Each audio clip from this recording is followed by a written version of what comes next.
Hare Krishna. Yes, we know this one. Hare Krishna.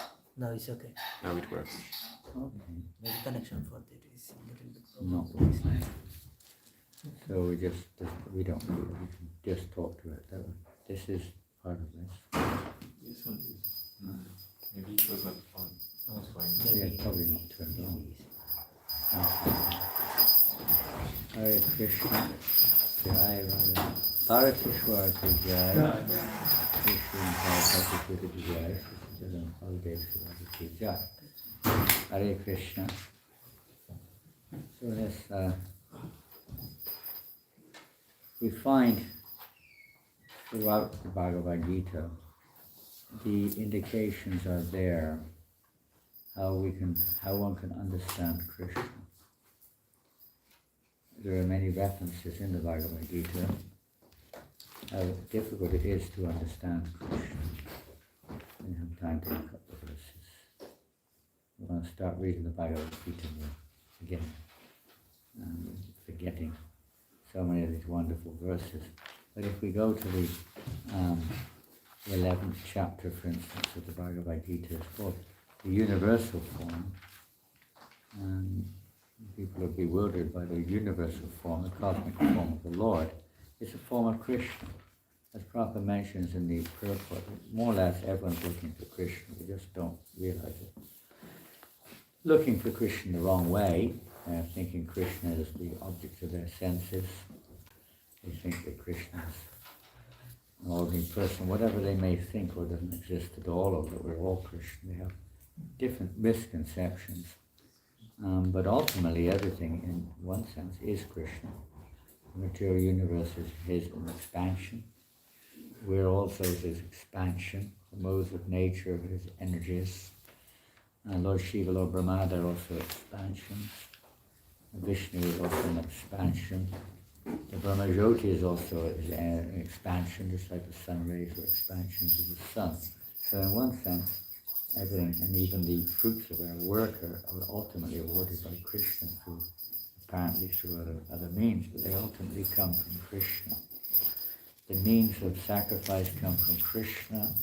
The ability to do things comes from Krishna. Everything comes from Krishna. He's the source of everything. Aham sarvasya prabhu.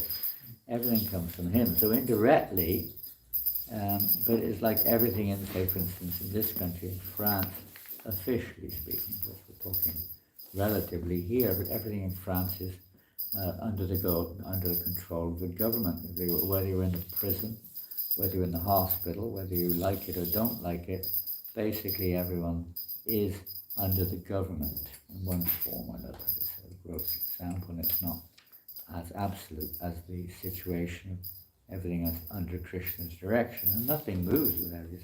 He is reciprocating, as Prabhupada says in the purport,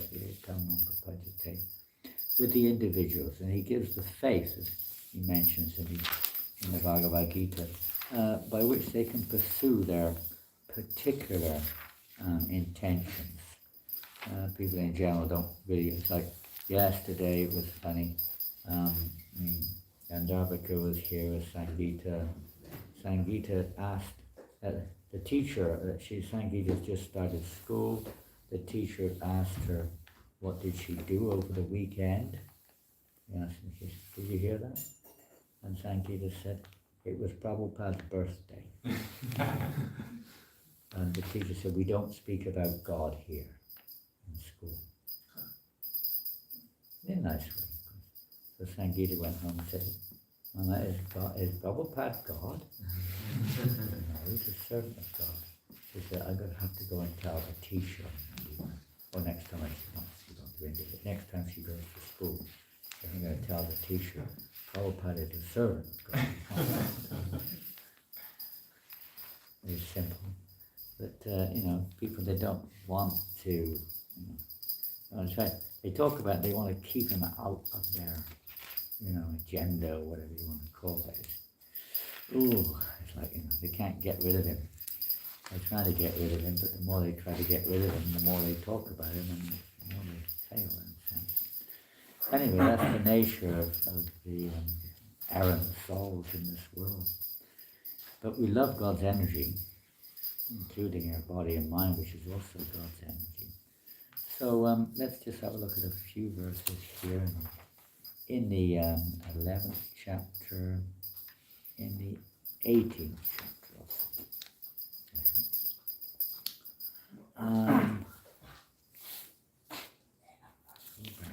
Text number 52 maybe, 11th chapter. The Supreme Lord said, "My dear Arjuna, this form of mine you are now seeing is very difficult to behold. Even the demigods are ever seeking the opportunity to see this form which is so dear. The form you are seeing with your transcendental eyes cannot be understood simply by studying the Vedas, nor by undergoing serious penances, nor by charity, nor by worship. It is not by these means that one can see me as I am. Though even the universal form, in its real sense of the term, can only be seen when one has eyes. I mean, Arjuna was given the vision to see Krishna's presence in the universal form. We can all see the external manifestations, but we can't see the Lord's presence within it, or how everything is connected to the Lord exactly. We may theorize, we may accept or not accept. The vision to see that is one has to have special, purified vision, or vision beyond the conditioning of the three modes, practically, which is very, very, very rare. What to speak of the transcendental? You can say we can see the transcendental form, but what do we see from the deity? What do we see? The devotee sees Premanjana Trita Bhakti Vilochane, sees with the eye of love, eye tinged with the salve of love, and one can feel Krishna's presence. In that sense, one can see Krishna's presence here in the form of the deity. Of course, the devotee can see Krishna's presence everywhere in one sense, but particularly in the personal form of the deity, or in the form of a picture.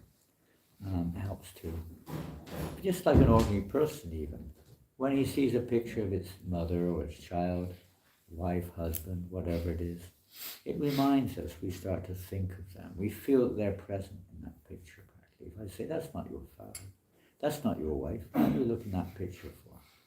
You think, because this is my wife. And we know it's not in one sense, but to the heart it is.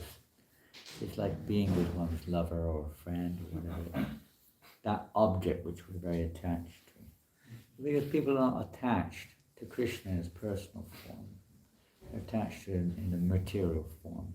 So they become attracted to the material aspect, the reflective aspect of the spiritual form, you could say. And they become entangled, and naturally when we're looking east you can't see west, or west you can't see east.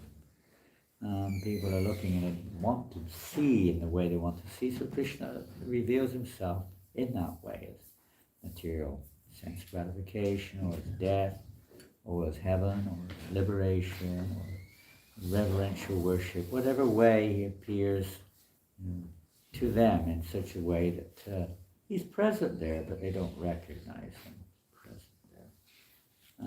And the ultimate thing, of course, is they have to remain in this darkness. So a prisoner is also under the government, but he has to remain in a controlled situation, averse to the government, so because of being averse. So the living entities are averse to that personal form of God, averse to devotion to God.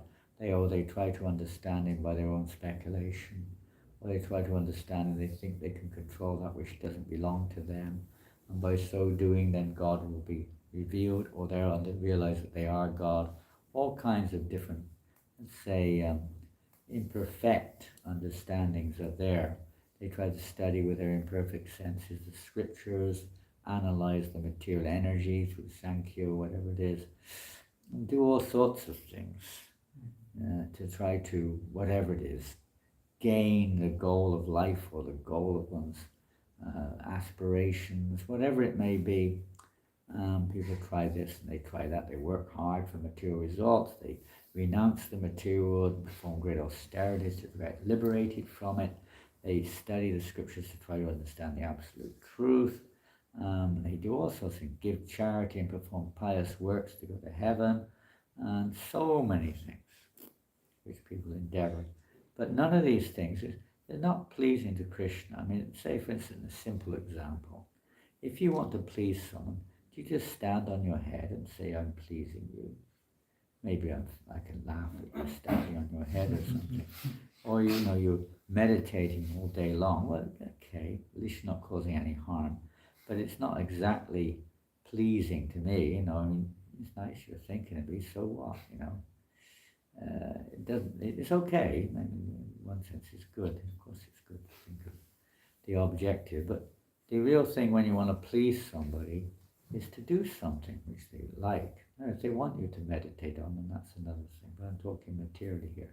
If you're simply sitting with your wife, or when you come home from work, or your husband, your wife comes home from work, whatever it may be, and say for instance, traditionally it would be generally the wife who would stay at home and do the cooking and the cleaning, and the husband comes home, there's nothing cooked whatsoever. She said, I've been meditating on it all day. The husband will not be very inspired, very impressed. Well, look, I love you so. I've been meditating on it. I love you so much. I've been meditating on you all day long, meditating on cleaning the house, meditating on feeding the baby, meditating on cooking for you, meditating on doing the shopping. It's all done on the mental platform. You should be satisfied. Well, the husband's unlikely to be satisfied. Or if all day long she's performing tremendous austerities, lying in a cold bath all day long, fruit with ice everywhere, and standing on her tiptoes, or he's standing on his tiptoes, whatever it is, it's not exactly, you might get a laugh out of it, but it won't last very long. You have to do that which pleases the object of one's love. But unfortunately, most people's object of love is themselves, or their own community or something. It doesn't go much beyond that. Basically, everyone is trying, as Prabhupada mentions here, because the self is ultimately a part and parcel of the super soul. So naturally, because therefore there's a tendency to love. Without knowledge of the super soul, without knowledge of the supreme Bhagavan, the tendency is to love what we know, or what we want to know, as being the highest object of love. That which brings us pleasure separate from Krishna, so to speak. At least not ultimately separate, but it appears to be separate. So whether it's a wife or a husband or a dog or a cat or a particular activity or a particular kind of body or a hope of going to some place which sounds really nice, whatever it may be, or freedom from suffering. And that's kind of our intentions, and we mold our life around that and accept and reject according to its relationship with our goal. There are very few people have a real understanding of the ultimate, as Prabhupada mentioned, the ultimate goal of the scriptures, and the ultimate goal of knowledge, the ultimate goal of everything, is to awaken our actual relationship with the personality of Godhead. Not just with his energies, not just, well, there are different forms the Lord takes according to the particular mood of devotion. The real devotion starts, as Prabhupada mentions here, with dasya ras, not with shanta. Shanta means just a neutral, God is love, God is peace, God is this, God is energy, God is creator. These are all neutral understandings of the Lord. It's just like,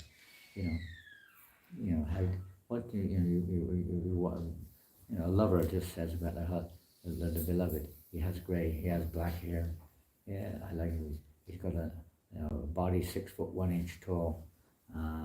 He smells like this, and so on and so forth. But it's not really getting to the point of where the real person is or the real love is. It's something related, no doubt, but it's kind of a bit mundane, mechanical description of God. There's no loving exchange there in saying God is the creator.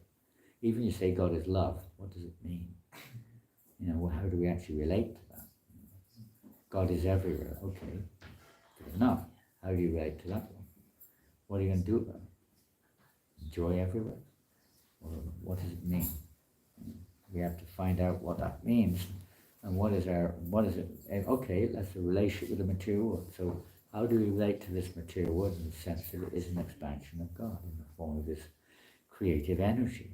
How do we relate to that? That's another thing altogether. Most people relate to it as, thank you God for giving me objects of sense gratification. So it's an extremely preliminary understanding of its relationship with God. It's something, it's better than nothing, but it's very preliminary. Others may, it is God's energy, we should learn how to respect it properly. That's a bit more mature. So how do we find out how to respect it properly? We can't simply speculate. If I want to know how to utilize your property properly for your pleasure, I have to find out from you or somebody who knows you how to do that. I can't just say, I was reading this morning, Prabhu was saying, even when we offer foodstuffs to the Lord, it has to do as Gauranga Babaji saying, that, if we think that I like samosas, therefore I will offer samosas to Krishna. That, Gauranga said, Krishna will not accept it. Even if he likes samosas, we're thinking, I like. So actually it's what the other person likes which is the deciding factor, not what we like. And that's a common sense understanding in ordinary dealings, not to speak of with God. But we tend to forget that this is a relationship with God. It's not just that God is there just to justify what we're doing, satisfy our senses. You can do all those things, but that's not the real relationship there. The government may provide a nice prison house for the prisoners or whatever it may be, but that's not the real intention of the government, and certainly not of Krishna, just to provide a playground for individuals who don't want to have a real relationship with him. They just want to see him as a provider. He's a lover. He wants love. Love comes from God also. And we have to understand what it means that God is love. It means that we also have that propensity, and we have to learn, if we want to, don't have to. We're in this world because we don't want to. But if we want to awaken our relationship with God, there's a process. There's a process of developing love of God, not just love of his energy, or love of our intentions, or love of samosas, or love of whatever else we love. It's to develop love of God. Love for Krishna goes beyond the concept of God. It's a personal thing. God is very vague, Krishna is very specific. God can include the Brahman, Brahmajyoti. It includes all forms of reverential worship. It can include everything. But the specific term Krishna is the ultimate personal Ishvara Parama Krishna. And to understand that form of Krishna is not very easy. It requires, as Prabhupada has mentioned, one has to have the good fortune of associating with the Nitya Siddha. The Nitya Siddhas are the eternal associates of the Lord. And sometimes we talk about you become Nitya Siddha. Well, you come to the level of the Nitya Siddha. In other words, one develops that eternal attitude, that eternal feeling of devotion to the Lord. But the Nitya Bada is constitutionally, that tendency is there. That's why the Nitya Siddha does not have that tendency to deviate from anything but, or to think of anything but Krishna, just like this chapter is dealing with Mother Yasoda. She can't even comprehend the concept that Krishna is God. She can't comprehend. Krishna is my only goal, my only point of my existence is to serve and love Krishna with all my existence. She doesn't think of Krishna as God. That takes away from that loving affection when you have that reverential aspect involved. She's always thinking, so Krishna reciprocates with her. Her love is so intense. He reciprocates with her in the same way, behaving like a little child, going through all the various childlike emotions and reactions to motherly love and what have you. And it just enhances the depth and the intensity of that love. And that's an eternal factor. It's not something she learned. It's not something she practiced. It's an eternal feature of her nature. She's also an expansion, of course. Everything's an expansion of Krishna. Why? For loving exchanges. The whole purpose of life is loving exchange. We get frustrated in this world and we try to deny it altogether. but that's only because of frustration. But the real loving exchange is with Krishna, and there are so many levels of loving exchange. Madhya Yasoda is the epitome or the personification of Vatsalya Bhav, the highest form of motherly love, parental love. She's the head of the whole Vatsalya Bhav. She's the personification, even more than Nanda Maharaj, much more than Vasudeva and Devaki or any other expansions come to that, or any other living entity who attains to that platform of relationship with God, that motherly or fatherly affection towards God. Krishna reciprocates. So how that develops is the inclination may be there, may be brought about by various circumstances as the heart becomes purified. It doesn't take place as long as one is on the platform of anartha, as long as there are material desires in one's heart, as long as there are material intentions, as long as we're affected by the material energy, as long as we have any attraction for this material energy in of itself, then there's no question of a genuine attraction towards Krishna in the real sense of the term. We can be attracted to devotional service. We can be attracted to whatever form Krishna reveals to us in this world in terms of philosophy or form of deity and so on and so forth. And we may like certain pastimes, but that is not necessarily what's called sthayi bhav. It may not be a constant feature. It's just suddenly at a particular stage which we can relate to and attract our attention. That's very good, that we're becoming attracted like this. Is the process of bhajana kriya, the process of removal of the various anarthas, all the coverings of our consciousness which prevent us from seeing the actual truth, from preventing us seeing the person, or seeing the coverings. So in this, by practicing bhajana, how is that done? And that's not speculation or interpretation. That's done, that's a gift. The Lord's Nitya Siddhas, pure devotees, they reveal this process in this world. They come sometimes into this cloudy world, into this prison-like world, and they give the path, which Prabhupada mentioned in the purport here, sadhana, practicing devotion, service by following in the footsteps. The whole process is to follow in the footsteps of the eternal associates of the Lord. When they come into this material world, they don't appear in their original forms or their spiritual forms. They don't, even if they did, we wouldn't be able to see it. We wouldn't recognize it. We only see the crust. We only see the externals because we have external vision. So we can only see externals. We can't see beyond the external. And even on the external platform, Prabhupada said when they went to the moon, they only, if they went at all, that is, they only see the earth crust. They don't see the actual atmosphere. They can't enter into it. They don't have the consciousness qualified to enter into such a planet. And on this planet, we can only perceive within the capacity of our particular perception, our sense perception. It's very limited. So the living entities have a very limited, even the aspiring devotees, we have a very limited or a perverted or a mixed understanding of the philosophy, of the practice of devotional service, of the objective goal. We have so many doubts, so many challenges, and so many attachments which draw our attention away from the objective. And it's only the association of advanced devotees that helps to keep us on key or on target. Otherwise we just drift back, we default back into our sleep, basically sleeping condition. It just takes takes time, it takes association, but the main key is association, which includes following the direction of the Nitya Siddhas. So they give us this path, and the whole success, sincerity, there's other factors, our attitude, of course, it's essential, but in principle, we have to follow the practical path which they give us. Now that's not eyes tinged with a salve of love exactly, but we have some faith in those whose eyes are tinged with a salve of love. And we try to operate or try to work under their guidelines. This is direction, basic ABC of Bhagavad Gita, Tatvidi, Pradipati, and Pariprashni, and Seva. We try to understand the truth by approaching one who sees the truth, one who's realized. They can either be one who's come to the point of realization, so they're also on a platform of understanding, or one who's an eternal associate who enters into this material world to give that path.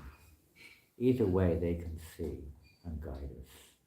We have to follow that path. We can't speculate. There will be doubts, there will be difficulties, there will be challenges, there will be misunderstandings, there will be slip-ups, there will be so many things come along. Attachments are always there, of course, to the external, separate from Krishna.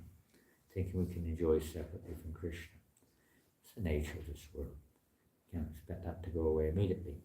But we try to awaken or develop more intensive attraction, at least to the devotional service. And then within that, the degree of our surrender, the degree of our sacrifice, austerities, which we heard about earlier with the tapasvis, or the jnanis studying shastras, or those who are aspiring for fruitive results, whatever they may be, who are indirectly searching for God. But the devotee also, these things take place in devotional service. For instance, we may become attached to the fruits of the devotion, not for ourselves, like when book marathons come out, we may be attached for results. It's kind of a mixture of karma and devotion, but it's purifying. It's a purifying way of channeling that tendency to, want to compete or to achieve something, or the nice taste from prasadam. It's not so much that we're honoring prasadam, we're actually enjoying it. It's a kind of mix, a little bit of a mixture there. Give me the curd. Please give me the curd sabji, Prabhu. No, I don't want the dal. Just give me the curd sabji. We tend to discriminate because we're still affected by these material considerations. Or when it comes to study. So we study the shastras. But what type of shastras? The Vaishnav, the devotional shastras, not just any shastra. That which is recommended for us, for our progress in spiritual life. So it's jnana. We're studying, we're getting knowledge. That knowledge helps to purify us of the tendency for speculation or the tendency to look elsewhere for satisfaction of the intellectual needs, etc., etc. Plus it clarifies the various aspects of devotion, it removes doubts and ignorance and so on and so forth. And we become resolved. It strengthens our intelligence and awakens our resolve for devotional service, makes it stronger when we hear from the right source. And what was the other one? Austerities. So they follow various kinds of austerities, even the particular service itself. An example would be that we do service selflessly, not how much you're going to pay me, how much you're going to get out of this. I've got nothing. I've served this movement for 50 years. What have I got out of it? Nothing. I need to go to bed to lie on. Whatever, sometimes the mind comes up with these selfish, self-centered factors. Sometimes enter our impressions of devotional service. They're not very healthy, but they may be there.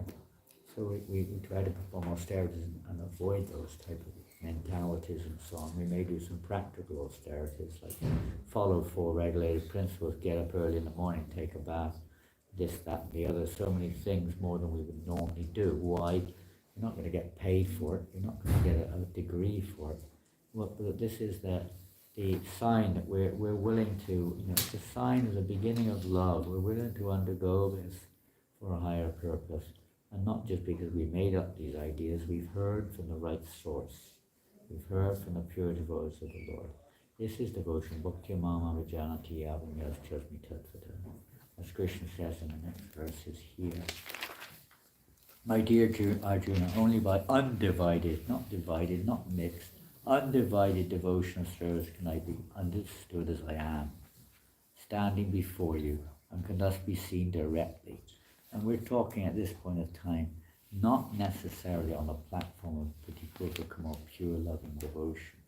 This is just on the platform of understanding Krishna's divinity, Krishna's transcendental nature, which cannot be understood. People generally do not understand it. It's very hard to understand. If we look in the 4th chapter of the Bhagavad Gita, transcendental knowledge, you see there's several series of verses where Krishna explains Apimam. Where is it? Here, must be next one, 6 or 7 or something.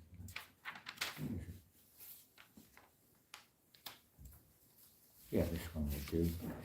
Apimam sanavyayatma bhutanam mishropi san prakitim svamadishtaya sambhavam yatma mayaya.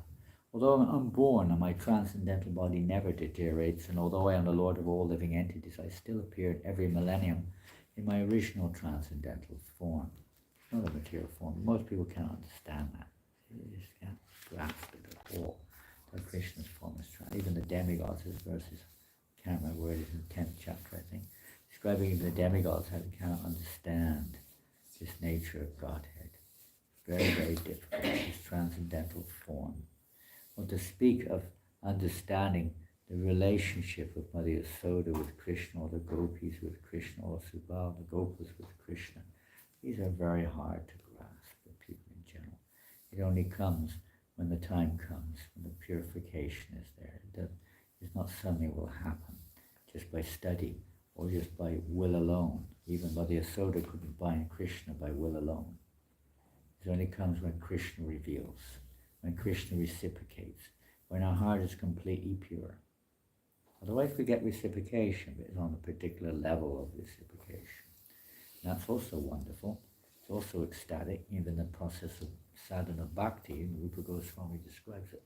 The happiness that comes from sadhana, even in the practicing stage, what to speak of spontaneous stage, even in the practicing stage of rules and regulations and so on, is far greater than the pleasure one gets from material sense gratification. Otherwise, why the heck we're doing it? You know, we could have done a million things. Some of us could have had a darn good job, a nice house, perhaps a nice husband or wife, and maybe some kids, and even a nice car for yourself. And you could have gone to Hawaii for your holidays and chilled out on the beach there. And so many nice things, you know, you could have all kinds of things. Enjoying in restaurants, going to the clubs, this, that, the other. Why are you sitting here?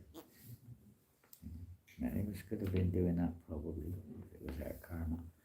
But, you know, we've chosen this, and obviously there must be some higher taste, at least to do it for a long time, maybe to do it for a day or two just to check it out is another thing, but to make it one's life and soul means there must be something there, you must be getting some taste from it. And it's not necessarily a taste of loving reciprocation with Krishna as a personal love. It's like you love your mother, you love your wife, you love your husband, you love your kids. That's, you know, that's materially speaking quite a strong attachment, no doubt about that. But that's nothing compared to the reality of the love that the pure devotee has with Krishna, or Krishna with the pure devotee. Reciprocal, purely reciprocal. Krishna's love is even more, and then the devotee's love becomes more. It never ends, ever spiraling. There's no interference with it. Even the apparent interference in this particular chapter of Mother Yasoda's anger and Krishna's fear, which seem to correspond to material reactions to situations, are not.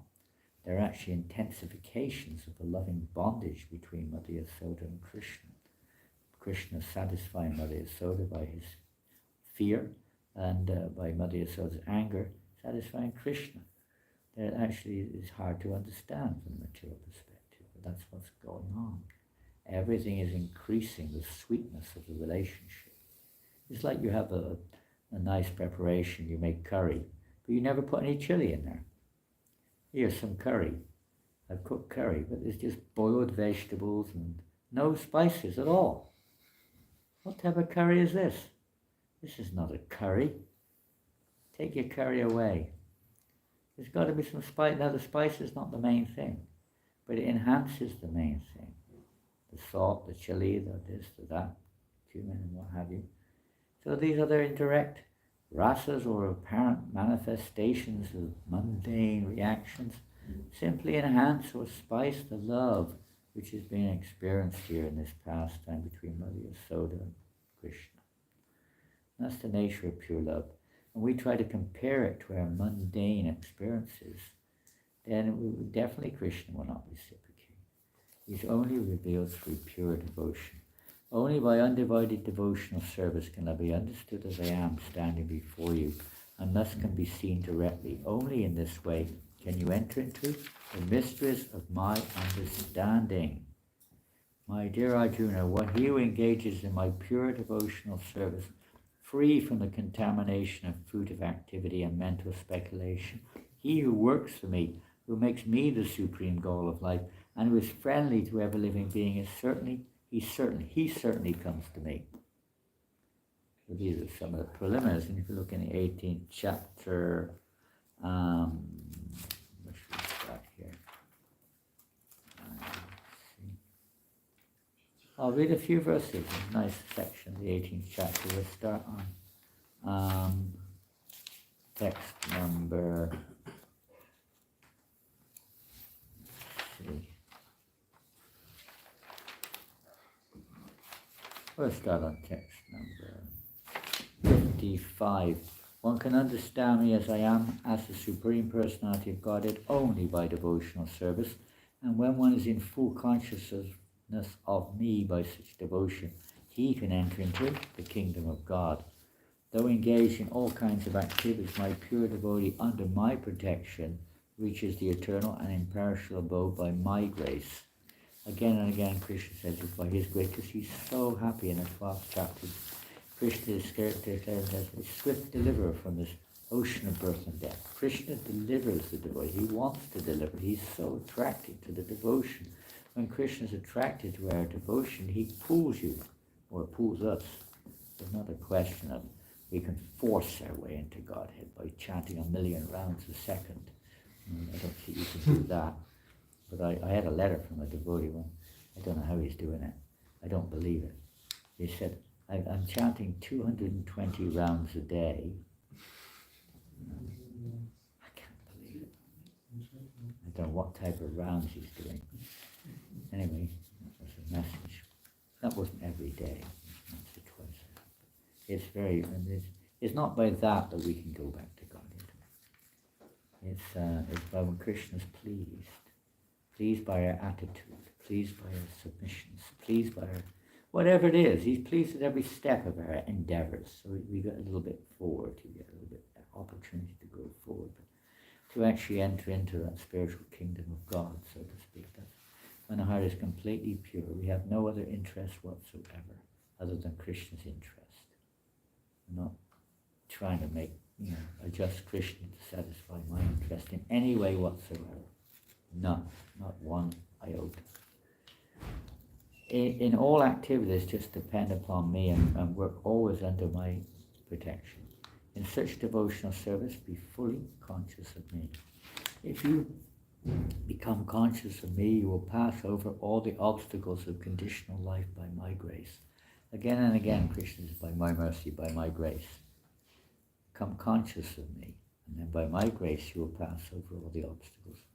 If, however, you do not work in such consciousness, but act through false ego, not hearing me, you will be lost. You can wander around in this universe from under Bhakti Bhagavatam, jiva, Guru, Krishna, Vasadi, Pai, Bhakti, for God knows how long. Only by the grace of the pure devotee, if we get that opportunity, cannot change. But we have to hear the pure devotees. We have to follow them. Hearing means following. It doesn't mean speculating, picking and choosing. It means following them. If you do not act according to my direction, do not fight, then you will be falsely directed. By your nature, you will have to engage. Our material nature also drives us anyway, even if we try to avoid it by artificial means. We have our nature, we should act accordingly. That's why Krishna just discussed the varnashram system. Under illusion, you are now declining to act according to my direction, but compelled by the work born of your own nature, you will act all the same, O son of Kunti. The Supreme Lord is situated in everyone's heart, O Arjuna, and is directing the wanderings of all living entities who are seated as if on a machine made of the material energy. O scion of Bharat, surrender unto him utterly. By his grace you will attain transcendental peace and the supreme and eternal abode. Thus I have explained to you knowledge still more confidential. Deliberate on this and then do what you wish to do. Because you are my very dear friend, I am speaking to you my supreme instruction, the most confidential knowledge of all. Hear this from me, for it is for your benefit. Always think of me, become my devotee, worship me and offer your homage unto me. Thus you will come to me without fail. I promise you this, because you are my very dear friend. To become a friend of Krishna, a friend indeed is a friend.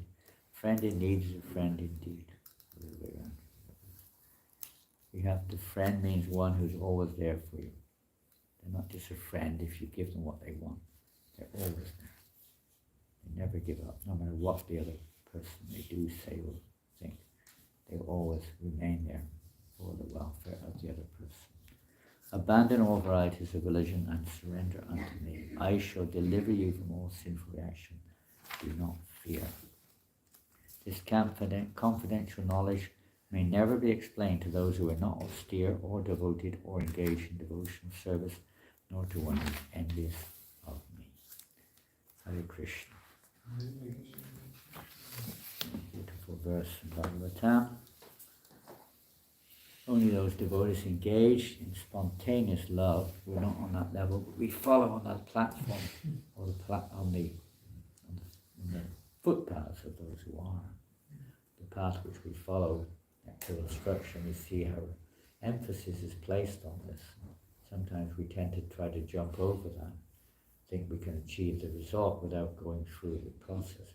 They say you want to eat the cake without baking it, without doing anything. You have to go through that process of purifying our heart. As long as the heart is impure, all the various things, a few of them mentioned today, then there's no question of spontaneous devotional service. We may have a spontaneous attraction to some of the, let's say, reflective aspects in terms of, I like this service, I like that service, I like this food, I don't like, we may have some spontaneous attraction to getting up in the morning for whatever reason it is, but we don't have a spontaneous attraction to loving Krishna. We have a spontaneous attraction to the path leading towards Krishna. So that's the beginning, is a form of spontaneity, but it's not the real meaning of Radha Bhakti, which is totally inspired by Krishna and by the mood of serving Krishna in a certain way for his pleasure. Not just because I like it because of my karmic conditioning. I like this particular kind of activity, or this particular person, or this particular tune, or this particular instrument, and so on and so forth. That's not necessarily constitutional. That's channeling our conditional tendencies in relationship with Krishna, so we gradually become purified. When we cross the stage of anartha, vritti, to the actual steady state, which is unaffected by any of these external considerations, and the focus is fixed. From that stage it can be that this inclination towards serving Krishna in a particular way, in a particular mood, which is a study bhava. It's not just a temporary stage of purification, but it's a permanent factor, may start to manifest. And then Krishna will reciprocate on that level. And so he's reciprocating on every level to help us to advance in Krishna consciousness. And they reciprocate differently with each person. Okay, we're going to finish there. Any comments or questions? Yes. Vasumati Manjali, who is listening. Vasumati Manjali is listening online, and she has some questions. Okay. Are you feeling better? I heard she was feeling a little sick. Is she feeling a bit better? Yeah. Good. It's not worsening. Do Mother Yashoda and Nanda Maharaj have previous incarnations? Do they come from Goloka, Vrindavan? They're eternally situated in Goloka Vrindavan, but they expand whenever Krishna expands in various expansive forms. To be the mother and father of Krishna, they expand as Devaki and Vasudev in Aishwarya Bhav, slight tinge of Aishwarya. They expand as Drona and Dara to show the means to attain love for them, the same person, or as Sudapa and Krishna. They expand in various ways to show various means, also to approach them in their various expansions. But they're all expansions of that person, those original forms of Mother Yashoda and Nanda Maharaj. The various, we're talking of in terms of here, the Nityasiddha expansions. Sadhana, they may practically look like sadhana and siddhas, but they're not. They're eternal associates showing the path of sadhana towards the platform of worshipping sadhus, basically. They expand in that way too. Giriraj also, mountain Giriraj is the devotee of the Supreme Lord. He's both. He's teaching how to worship Giriraj also. He also is Giriraj, teaching how to worship himself in one sense. But God has that prerogative. He has to expand in that way to show us. So it's very, whenever Krishna has a mother and a father, either directly or indirectly, they are the form of the Supreme Personality, of the original forms Radha Yasoda and Nanda Maharaj expansions there, or in power expansions, in the entry into particular forms which appear to be of this world, but it's actually the potency or the mood is an expansion of Radha Yasoda and Nanda Maharaj. So they're eternally situated in Goloka Vrindavan, and when they appear in this universe in Gokul, that's also non-different. The Supreme Personality of Godhead, there's not really any difference there. Different flavors, slightly different in terms of interactions, but the same personalities. Expanding whenever Krishna comes, his eternal associates come, those who are appropriate to the particular pastime which he's performing appear. Others are there in an unmanifested form, and when they're necessarily there, they manifest if necessary. I mean, Krishna appears in many forms. Some don't require that particular mood. There's not so much of a mood, for instance, of parental love in Lord Nrsimhadeva's appearance. Doesn't really exist there in that particular performance. He's born out of a column, well, exactly. But there are other rasas there. Servitude is there.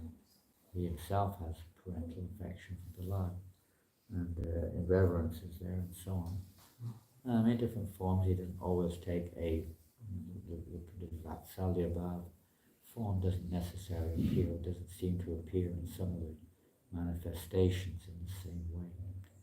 Whenever the need there, yes, Radha Yasoda and Nanda Maharaj will expand to fulfill Krishna's desire. Everything is according to the will of Krishna.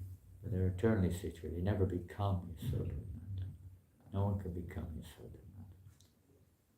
They may expand in such a way as just like Drona and Dara is explained by Vishwanath Chakravarti in the purports, that Drona and Dara are nothing but an expansion of Nanda and Yasoda. When Nanda and Yasoda actually appear along with Krishna, they merge back into the form. There are some other occasions when jivas appear to enter into that association, into that form. The eternal associate, anyway, it's a big subject, we won't get into that. But with the Lord and those eternal associates, they always remain. They never ever become anything but the mother and father. There's nothing else in their consciousness. There's no question of becoming a lover or becoming a friend or a servant. They're eternally the persona, they're absolute. It's full, unalloyed, Vatsalya Bhav. There's nothing else but Vatsalya Bhav. Pure Vatsalya Bhav. Others may have issues, but they're pure Vatsalya Bhav. There's no indication of any of the other rasas. And that's always the case with them. And if there's a need in some of the other expansions that there appears to be other rasas, that means other expansive forms of the other rasas are also present in that particular pastime. And they may manifest at that particular time through that particular limbs of the yoga. That helps. Hare Krishna.